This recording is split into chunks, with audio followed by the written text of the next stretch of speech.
하나님 말씀 갈라디아서 5장 2절에서 6절까지 교독하시겠습니다. 보라, 나 바울은 너희에게 말하노니 너희가 만일 할례를 받으면 그리스도께서 너희에게 아무 유익이 없으리라.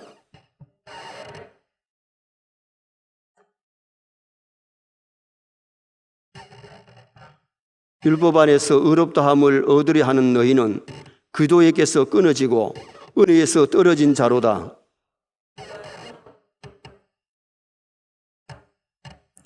같이 봅니다. 그리스도 예수 안에서는 할례나 무할례나 호력이 없으되 사랑으로서 역사하는 믿음뿐이니라. 아멘.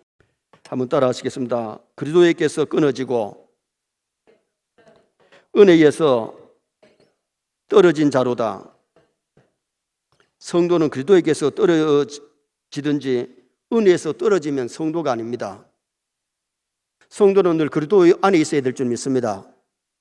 그리스도에게 붙어 있어야 되고 믿음이 다운되지 않도록, 은혜 떨어지지 않도록 노력하는 것이 굉장히 중요합니다.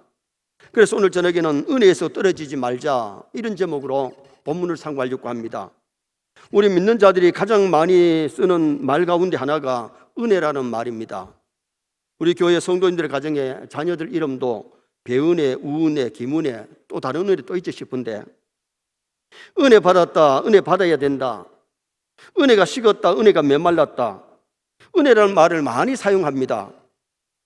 가정이 평안한 것도 은혜라고 말을 하고, 자녀들이 잘 되는 것도 은혜라고 말을 하고, 사업이 잘 되는 것도 은혜라 그러지요. 또 설교를 듣고 나서도 은혜 받았다, 은혜 못 받았다 평가하잖아요. 그러면 이 은혜라는 말은 과연 무슨 뜻이냐? 우선 이 은혜의 어휘를 살펴보면 히브리어로 헬라어로는 카리스, 헨이나 카리스라는 이 말의 의미가 뭐냐면 하나님의 은혜다, 선물이라는 뜻인데, 은혜는 하나님의 선물이에요. 값없이 주는 것이 은혜지 대가로 주는 것은 은혜가 아닌 겁니다. 쉽게 말씀드리면 은혜는 하나님의 선물, 값없이 주는 것이 바로 은혜입니다. 에베소 2장 8절에 보면 너희는 그 은혜에 의하여 믿음으로 말미암아 구원을 받았나니 이것이 너희에게 난 것이 아니요 하나님의 선물이다.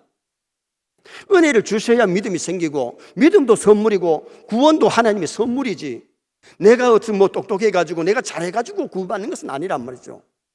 내가 충성하고 봉사하고 믿음으로 살아서 받는 것은 상이에요. 그러나 우리가 구원을 얻는 것은 전적인 하나님의 은혜로 된 것이지 우리 공로로 되는 것이 아니라는 겁니다. 성령 받은 것도 하나님의 은혜지요. 그래서 갈라디아서 3장 2절에 너희가 성령을 받은 것은 율법의 행위가 아니라 듣고 믿음으로 말미암은 것이라. 하나님의 말씀을 듣고 하나님 은혜를 주심으로 믿음이 생긴 거지, 율법을 지켰기 때문에 우리가 무슨 큰 일을 했기 때문에 하나님께서 우리에게 믿음 준 것은 아니라는 거죠. 예수 믿는 것이 은혜입니다. 인간의 노력에 의한 것이 아니라는 거죠. 그래서 창세기 6장 8절에 보면 노아는 여호와께 은혜를 입었더라. 옷 입듯이 은혜를 푹 입으니까 다른 사람 다 사고치고 불순종하고 거역하고 주먹 힘세면 막 제일인 줄 알고 시대에 하나님의 말씀에 철저히 순종하고 120년 동안 방주 만드는 것이 쉬운데, 방주를 지어서 새 조상이 되는, 다른 사람 멸망받을 때에 새 조상이 되는 귀한 복을 받은 사람이 노아인데, 노아가 그렇게 될 수 있었던 것은 하나님이 은혜를 입혀 주셨기 때문에. 오늘도 우리가 교회에 와서 예배 드리는 것 하나님 우리에게 은혜 입혀 주신 줄 믿습니다. 코로나 때문에 겁이 나가지고 우리 예배를 못 드리는 사람도 있고, 물론 우리 가정에서 지금 현재 영상으로 예배 드리는 성도도 많이 있지만은 은혜 없이는 예배 생활도 승리할 수가 없고 인생살이 승리할 수가 없어요. 누가복음 1장 28절에 보면 마리아에게 천사가 와서 하는 말이 은혜를 입은 자여 평안할지어다. 은혜를 입은 자여, 은혜를 입어가지고 성모 마리아가 되고 정말 하나님 앞에 큰 복을 받는 마리아가 성경에 나오지요. 그런데 하나님이 은혜를 주셨기 때문에, 사도행전 6장 8절에 보면 스데반 집사가 7주사 중에는 가장 성령 충만한 사람이고 믿음 충만하고 지혜 있는 사람이었는데, 그렇게 될 수 있었던 것은 하나님께서 그에게 은혜를 입혀주니까 된 거지, 은혜 안 입혀 주시면 절대로 성령 충만이 있을 수가 없어요. 그래서 우리가 천국 갈 때까지 은혜를 많이 받으시기 바랍니다. 은혜를 받아야 기쁘게 살고, 은혜를 받아야 순종할 수 있고, 은혜를 받아야 하나님 기뻐하는 그런 아름다운 삶을 살아갈 수 있는 겁니다.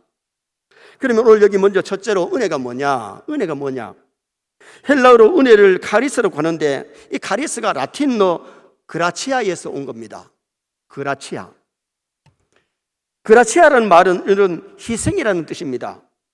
디도서 2장 11절에 보니까 모든 사람에게 구원을 주시는 하나님의 은혜가 나타났음에 그랬어요.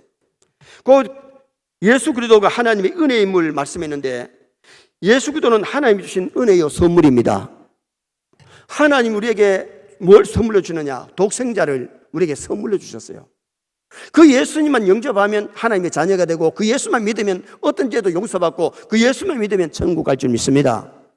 그런데 하나님 은혜를 안 주면 예수님이 하나님이 안 믿어져요. 여러분, 안 믿어지는데 어떻게 믿을 수가 있나요? 그래서 믿음이 선물하는 이유가 뭐냐면, 하나님이 믿음을 주셔야 믿어지지, 믿음 안 주시면요 안 믿어지는 거예요. 목사 아들이라도 안 믿어지면 구원 못 받죠. 스님이라도 예수 믿으면 개종하고 크리스찬이 될 수가 있고 천국 백성이 될 수가 있는 거죠.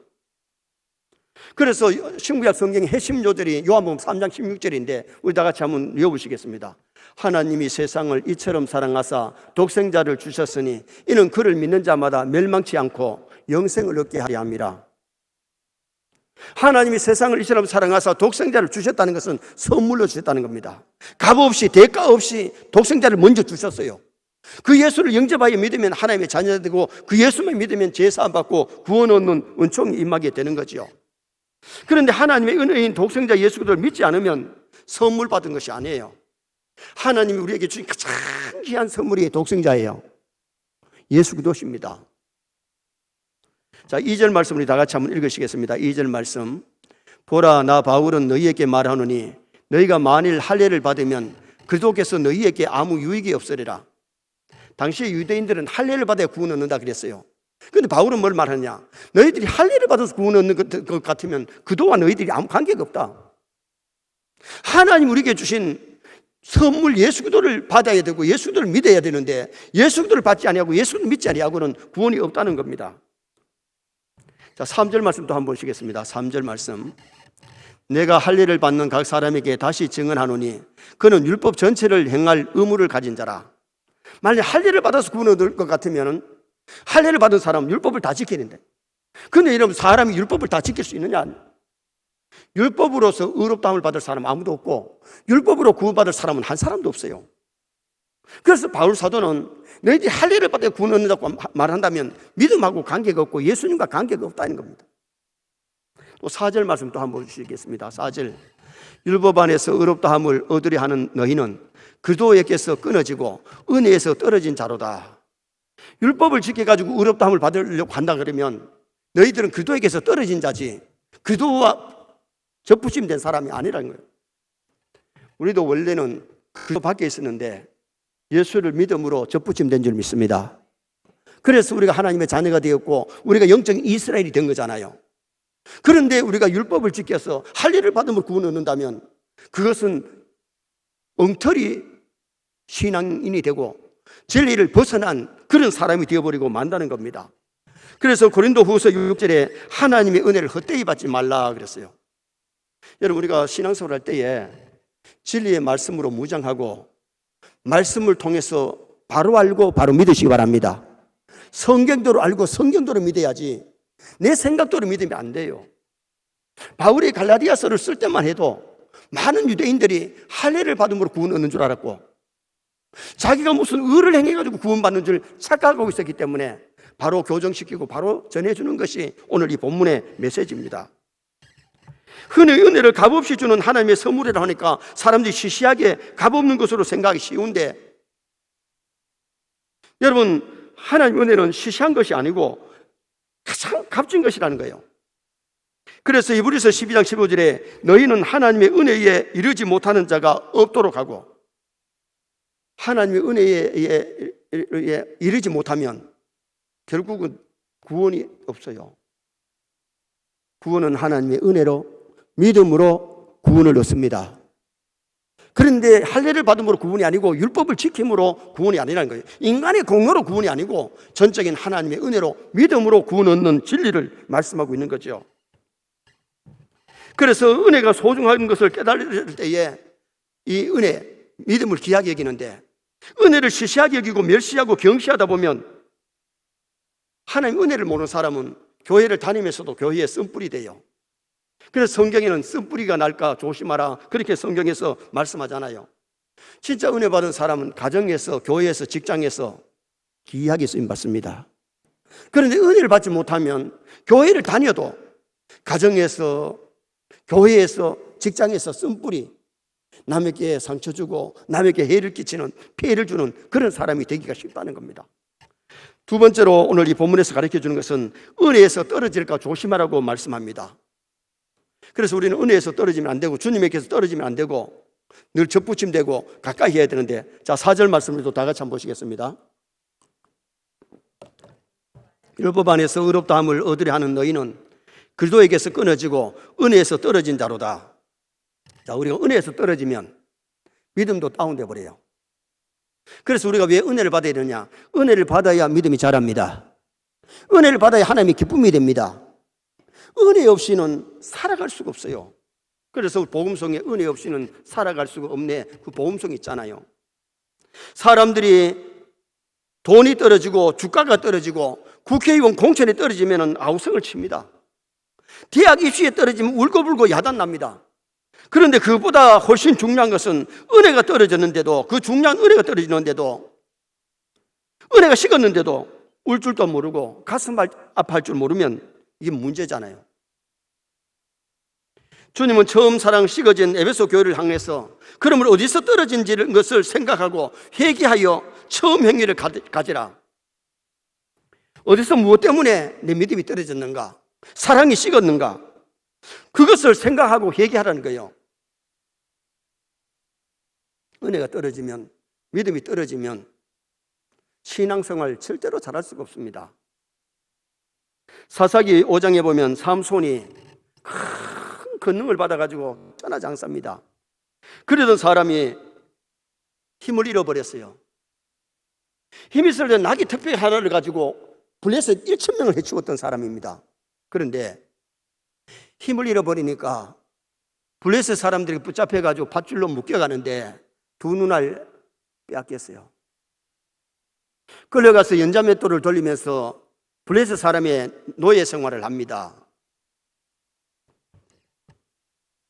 삼손이 왜 힘을 잃었는가? 삼손이 힘을 잃은 것은 하나님과 약속한 나신인의 이 머리를 갖다가 잘라버렸기 때문에, 다시 말하면 하나님과의 약속, 나신인의 법규를 어겼기 때문입니다. 그런데 머리가 다시 자랐습니다. 그리고 하나님 앞에 마지막 기도하고 다곤 신당을 무너뜨리면서 그날 블레셋 사람의 3,000명가량이 죽음을 당하는 그 사건이 일어났습니다. 삼손이 왜 힘을 잃었느냐? 하나님과의 약속, 나신인의 법규를 어겨버렸어요. 오늘 우리는 내가 믿음 생활 정말 잘하고 있느냐? 내 믿음이 떨어졌다면, 은혜가 떨어졌다면 무엇 때문에 내가 떨어졌는가? 예배가 식었는가? 기도 생활이 식었는가? 무엇 때문인 것을 알고 빨리 회복해서 은혜 충만한, 믿음 충만한 그런 아름다운 신앙생활을 해야 될 것을 성경이 우리에게 말씀하고 있는 겁니다. 오늘 우리도 무엇 때문에 은혜가 떨어졌고 열심히 식었는지 한번 좀 점검해보고 회개하고 고쳐야 돼요. 그리고 더 큰 은혜를 사모해서 은혜를 받는 성도가 되도록 힘을 써야 돼요. 야고보서 4장 6절에서 10절에 보면 은혜 받는 비결을 거기서 말씀해 주고 있는데, 겸손해야 은혜 받지 교만하면 은혜를 못 받는다. 겸손해야 된다 그랬고, 그 다음에 하나님께 복종해야, 말씀에 순종할 때 은혜가 충만해지지, 말씀에 순종하는 거 거역하면 은혜가 떨어지는 겁니다. 그리고 또 은혜 받을 수 있는 비결이 마귀를 대적하고 마귀를 멀리해야 되지, 마귀를 자꾸 가까이 하면 은혜가 떨어진다는 거예요. 그리고 또 거기서 말씀해 주는 것은 마음이 성결해야 되는, 마음이 깨끗해야 된다는 겁니다. 마음에 시기, 질투, 미움, 교만 이런 것들이 있으면 절대로 은혜 충만할 수가 없어요. 은혜 떨어져요. 그리고 또 하나 마지막으로 말씀하는 것이 뭐냐? 애통하고 회개해야 은혜가 충만해지지. 회개하지 아니하면, 애통하지 아니하면 성령 충만, 은혜 충만이 없어요. 그래서 오늘 우리 세뇌 모든 성도가 마지막 때에 정말 겸손하시기 바랍니다. 하나님께 복종하시기 바랍니다. 마귀를 대적하고 마음을 성결케 하고 하나님 회개할 것 철저하게 회개함으로 성령 충만한, 은혜 충만한 믿음 생활 잘할 수 있도록 노력해야 돼요. 나만 장군이 엘리사를 찾아왔습니다. 왜 찾아왔습니까? 요사이같이 자가용 타고 오는 것도 아니고 비행기 타고 오는 것도 아니고 그때의 큰 움직임이 마차였어요. 마차를 타면 덜컹 거리면서 먼지도 나고, 그런데 그 먼 길을 왜 찾아왔느냐? 한센병을 고치려고 왔어요. 요단강에 가서 7번 모욕하라 그랬을 때에 처음에는 국방부 장관이라고 돌아가려고 그랬잖아요. 그런데 요단강에서 순종하고 겸손해지고 자기를 몸을 씻었을 때에 아이의 살기까지 깨끗하게 낫는 그런 놀라운 기적의 역사가 일어났지요. 나만 장군도 은혜를 입은 것은 겸손했기 때문이고 순종했기 때문이고 그에게 삶의 변화가 일어나는 놀라운 역사가 일어나는데, 나만 장군은 은혜를 입고 나서 생각의 변화, 마음의 변화, 삶의 변화가 일어나서 우상 섬기던 사람이 하나님 섬기기로 작정하고 돌아가서 하나님 믿게 되는 그런 역사가 일어났습니다. 은혜 받으면 누구든지 믿을 줄 믿습니다. 은혜를 받아야 이방 사람도 믿어지지만은 은혜를 안 받으면 성도들의 가정의 자녀라도 안 믿어지는데 어떻게 할 거요? 부모가 아무리 믿음 생활 잘해라, 예배 잘 드려라, 기도해라 그래도 체험한 것이 없고 은혜가 없는데, 믿음이 없는데 어떻게 순종할 수 있느냐. 그래서 오늘 우리가 믿음 연약한 자녀들을 위해서 기도 많이 해주시기 바랍니다. 하나님 은혜 주시면 어느 날 변화되고 어느 날 하나님의 교회 일꾼 되는 그런 놀라운 역사가 일어날 수 있습니다. 마지막 세 번째는 은혜에서 떨어지면 어떻게 되느냐를 말씀해 주고 있는데, 은혜에서 떨어지면 첫째로 믿음이 떨어져 버립니다. 자, 5절 말씀 또 다 같이 한번 읽으시겠습니다. 5절 말씀. 우리가 성령으로 믿음을 따라 의의 소망을 기다리노니, 성령 충만하면 믿음 충만해지고 믿음을 따라 우리가 살아야 승리할 수가 있습니다. 은혜가 있어야 믿음이 자라고 믿음 생활 잘할 수 있는데, 은혜가 떨어지면 믿음이 떨어지고 믿음이 떨어지면 소망도 식어버립니다. 예수님께서 베드로에게 내가 너희를 위하여 내 믿음이 떨어지지 않기를 기도하였노라. 마귀가 밀 까부듯이 베드로를 까부니까 예수님은 알잖아요. 그래서 믿음 떨어지지 않기를 위해서 예수님이 기도했더니 베드로가 시험에는 들었지만 거기서 헤어나오고 회개하고 놀라운 기독교의 큰 일하는 사도로 남아있잖아요. 떨어진다는 말은 헬라어로 에세페사데, 이 말은 순간적으로 밑바닥까지 떨어진다는 의미가 있어요. 믿음은 순간적으로 밑바닥까지 떨어지기 쉬운데, 믿음이 올라가는 것은 참 힘드는데, 하루아침에 꼼두박질 치는 것은 너무 쉽다는 거예요. 비행기가 휘발유 떨어지면 막 그냥 꼼두박질 칩니다. 휘발유가 있을 때에 높이 올라갈 수 있고 전진할 수 있지만은, 기름이 떨어지면, 휘발유가 떨어지면 꼼두박질 치고 거기에 타고 있는 수많은 사람들이 죽을 수밖에 없어요. 아브라함도 어느 날 갑자기 믿음이 떨어졌습니다. 왜 떨어졌습니까? 자기 아내 말을 하나님 말씀보다 더 믿은 거예요. 내 씨로 말미암아 천하 만민이 복을 받는다고 하나님 약속했으면 약속의 말씀 붙잡고 기다려야 되는데, 여러분 75살에 하나님 아들 준다 해놓고 10년 넘게 기다려도 하나님 아들 안 줘. 그러니까 사라가 하가를 주면서 아들 낳게 하라 그랬잖아요. 그래서 사람 말 듣고 하가를 취해가지고 이스마엘이 태어났습니다. 그리고 나서 14년 동안이나 하나님이 아브라함에게 나타나지 않습니다. 말씀을 주시지 않습니다. 그때 아브라함이 얼마나 답답했겠어요. 마누라 말을 하나님 말씀보다 더 믿고 사람 말을 하나님 말씀보다 더 믿다가 사고쳐서 낳은 아들이 이스마엘이 이삭이 태어났을 때에 막 쥐 받고 때리고, 그리고 그 집에서 쫓겨나잖아요. 가정 불화가 왜 일어나느냐? 말씀 거역하다가 일어납니다. 오늘 우리가 하나님의 말씀대로 살면 은혜가 넘쳐날 줄 믿습니다. 진짜 말씀대로 살면요, 우리에게 은혜도 되고, 말씀대로 살면 복이 되고, 정말 좋은 것도 하나님께서 아끼지 아니하고 주시는 그런 역사가 일어나게 되잖아요.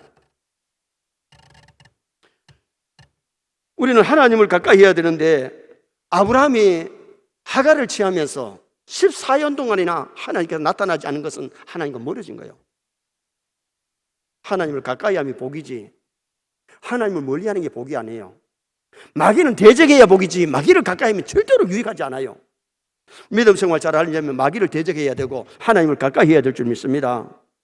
다윗도 마찬가지입니다. 다윗도 은혜가 떨어지니까 밧세바를 범하고 그걸 은폐시키려고 우리아를 전쟁터에 보내가지고 죽이는 살인죄, 간음죄를 한꺼번에 저질렀습니다. 1년 동안 구원의 즐거움이 사라져버리고, 임금자리에 앉아있다고 해서 행복한 것이 아니고 죄를 짓고 나니까 1년 동안이 참 괴로웠습니다. 나단 선지자가 와서 죄를 지적할 때에 회개하면서 구원의 즐거움을 내게 회복시키시고, 구원의 즐거움을 내게 회복시켜달라고 호소하면서 부르짖는 다윗을 봅니다. 하나님과 멀어지면, 믿음이 식으면 죄를 짓게 되고, 믿음이 꼰두박질 치면 결국은 하나님하고 멀어질 수밖에 없어요. 은혜를 받아야 믿음이 성장하고 믿음이 굳건해지기 때문에 우리가 믿음이 있어야 하나님을 기쁘게 할 수 있습니다. 그래서 믿음이 없이는 기쁘시게 못하나니, 믿음 없어도 사람 기쁘게 할 수는 있어요. 그러나 믿음 없이는 절대 하나님을 기쁘게 할 수가 없는 거예요. 그래서 히브리서 11장 6절에 믿음이 없이는 기쁘시게 못하나니 하나님께 나아가는 자는 반드시 그가 계신 것과 그가 자기를 찾는 자들에게 상 주시는 이심을 믿어야 할지니라. 믿음이 참 중요합니다. 믿음이 금보다 더 귀하고 믿음으로 천국 갑니다. 믿음으로 세상을 이길 수 있습니다. 세상은 이기면 이것이니 우리의 믿음이니라. 그래서 서인의 성도들의 믿음은 조그마한 믿음이 아니라 정말 반석 같은 믿음, 큰 믿음을 가져야 돼요. 원래 시몬이라는 이름의 뜻은 작은 모래라는 뜻입니다. 그런데 주님이 지어준 이름이 베드로라는 말은 반석이라는 뜻입니다. 바위, 큰 바위라는 겁니다. 여러분, 조그마한 모래는 물결이 쳐도 움직이고 바람이 불어도 날아갈 수 있어요. 그러나 큰 바위는 태풍이 와도, 바위가 와도 끄떡 안 합니다. 오늘 우리의 믿음이 얼마나 크냐가 굉장히 중요하죠. 마지막 때에 우리는 믿음을 잃어버리지 말고, 믿음, 정말 좋은 믿음 가지고, 큰 믿음 가지고 하나님 앞에 영광을 돌려야 됩니다. 그리고 은혜에서 떨어지면 어떻게 되느냐? 두 번째는 은혜에 떨어지면 사랑이 식어져 버립니다. 자, 6절 말씀 또 한번 읽으시겠습니다. 6절 말씀. 그도 예수 안에서는 할례나 무할례나 호력이 없으되 사랑으로서 역사하는 믿음뿐이니라. 따라합시다. 사랑으로 역사하는 믿음뿐이니라. 정말 우리가 중요한 것은 이 은혜가 있어야, 믿음이 있어야 되는데, 마치 겨울에 기온이 떨어지면은 나무 잎이 떨어지고 열매가 떨어지듯이 은혜가 떨어지면 사랑과 은사가 떨어져 버립니다. 성령의 열매가 안 맺힙니다. 떨어져 버립니다. 믿음이 충만할 때에 성령의 9가지 열매를 주렁주렁 맺을 수 있고, 정말 이 은혜가 있을 때에, 믿음이 있을 때에 행복자가 될 수 있어요. 그런데 은혜가 떨어지면 행복자가 아니라 세상 걱정 다 하고 앉았고, 오늘 걱정만 하는 것이 아니라 미래 걱정까지 다 안고 있는 그런 사람이 되어버릴 수가 밖에 없습니다. 따뜻한 봄날이 되면은 나무가 잎이 피고 꽃이 피고 열매를 맺듯이, 은혜가 임하면 잎이 피고 꽃이 피고 열매가 맺히는데, 성령의 9가지 열매도 맺고 빛의 열매도 맺고 회개의 열매도 맺고, 정말 하나님 보시기에 아름다운 그런 성도가 될 뿐만 아니라 정말 은혜 충만, 믿음 충만하면요, 먼저 자기가 행복해집니다. 그리고 가족들을 행복하게 할 수 있고, 만나는 사람을 행복하게 해줄 수 있고, 유익을 끼치는 그런 사람이 될 수가 있는 겁니다. 그래서 오늘 우리가 은혜에서 떨어지지 않도록 정말 은혜 충만하고, 은혜가 늘 주렁주렁, 말씀이 주렁주렁, 믿음이 주렁주렁, 정말 그렇게 은혜 속에 살아갈 수 있는 성도가 되어야 되는데, 은혜가 떨어지면 믿음이 떨어지고, 은혜가 떨어지면 사랑이 식어져 버립니다. 오늘은 은혜에서 떨어지지 말자. 우리 모두가 말세에 큰 은혜 받고 은혜 충만하시기를 바랍니다. 은혜가 뭐냐? 하나님의 선물, 하나님의 희생, 다시 말하면 독생자를 보내주신 것이 하나님 은혜인데, 이 독생자를 영접하여 믿음으로 하나님의 자녀가 되었고 예수를 믿음으로 제사함 받았고 예수 믿음으로 천국 백성 된 거, 이거보다 더 행복이 어디 있겠어요? 두 번째는 은혜가 떨어질까 조심하라 그랬는데, 내 신앙이 식어지지 않도록, 내 믿음이 떨어지지 않도록 기도하고 애써야 됩니다. 그래서 은혜를 받아가지고 은혜가 떨어지지 말고 은혜 충만, 믿음이 떨어지지 말고 믿음이 충만한 그런 성도가 되어서 믿음으로 세상을 이기고 믿음으로 하나님을 기쁘게 해드리는 성도 되셔야 돼요. 은혜가 떨어지면 뭐가 떨어지느냐? 믿음이 떨어지고, 은혜가 떨어지면 사랑이 식어버린다는 겁니다. 정말 우리는 마지막 때에 믿음 충만하고 사랑이 충만하여 하나님의 기쁨이 되고 세상을 정복하며 승리하는 여러분 되시기를 주님의 이름으로 부탁합니다.